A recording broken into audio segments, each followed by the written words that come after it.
आणि जसं मी म्हटलं की आता इतक्या मी केसेसची नावं घेतली, ह्या सगळ्यांमध्ये ते जिंकलेले आहेत. हो. त्यामुळे यांचा 100% स्ट्राईक रेट आहे. आणि मला असं वाटतं आता ज्या पक्षाकडे आपण वळलेले आहात आपल्या वडिलांच्या आगमनानंतर, आपलंही आगमन तसं फॉर्मली झालेलं आहे. भाजपचे प्रवक्ते आहात तुम्ही, तुमच्याही पक्षाचा स्ट्राईक रेट हायेस्ट आहे. सो आता तुम्हाला हा स्ट्राईक रेट कसा करायचा आहे चांगलं माहिती. तुमचा हायेस्ट आहे स्ट्राईक रेट आतापर्यंतचा पर्सनल वकील या क्षेत्रातला. राजकारणामध्ये आल्यानंतर कसं वाटतंय? छान वाटतंय.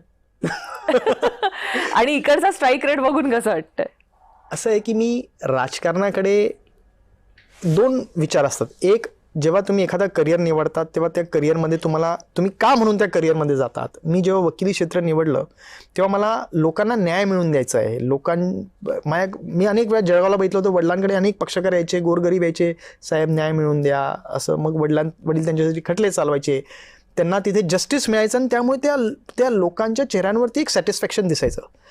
तर त्या भावनेतून मी वकिली क्षेत्र निवडलं होतं. आणि मी स्वतः देखील अनेक प्रकरणं, तुम्ही मोठ्या प्रकरणांचं उदाहरणं दिले, पण माझे बहुतांश 70% प्रकरणं हे असे असतात जे नावारूपाला, जे लोक माहीत नसतात जनतेला, असे जे आपण हे म्हणतो, असे मी लोकांना जेव्हा न्याय मिळवून देतो, त्यांच्या चेहऱ्यावरचं जेव्हा मी जे एक त्यांचं हास्य बघतो किंवा त्यांचं एक सॅटिस्फॅक्शन बघतो, समाधान त्यांच्या चेहऱ्यावरती असतं, ती एक किक असते.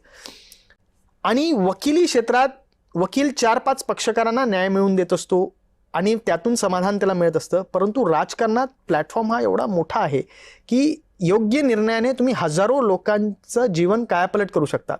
आणि त्यामुळे ती जी किक असते, ज्याला आपण म्हणतो, ती कित्येक मल्टिप्लाइड असते. आणि त्या विचारातून मी राजकारणात शिरलो की या क्षेत्राच्या माध्यमातून जास्तीत जास्त लोकांपर्यंत पोचता येतं, जास्तीत जास्त लोकांचं कल्याण करता येतं. आणि जर तुमचे विचार स्पष्ट असतील, स्वच्छ असतील आणि तुमचं त्या मागचं उद्दिष्ट चांगलं असेल, तर मला असं वाटतं की राजकारणासारखं दुसरं क्षेत्र नाही ज्याच्यात जास्तीत जास्त मॅक्झिमम गुड तुम्ही लोकांसाठी करू शकता.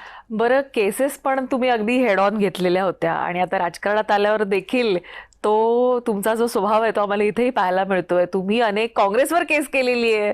हा कसं काय एकदम आल्या काँग्रेसला तुम्ही हेड ऑन घेतलं? महाराष्ट्र काँग्रेसच्या एक्स हँडलवरून मध्ये एक पोस्ट केलेली की जसं लेहमध्ये भारतीय जनता पार्टीचं कार्यालय जाळलं गेलं, तसेच कार्यालय भारतीय जनता पार्टीचे देशभरात जाळले जातील, अशा स्वरूपाचं एक पिक्चरचं त्यांनी पोस्ट केलं होतं एक्सवर, ट्विटरवर.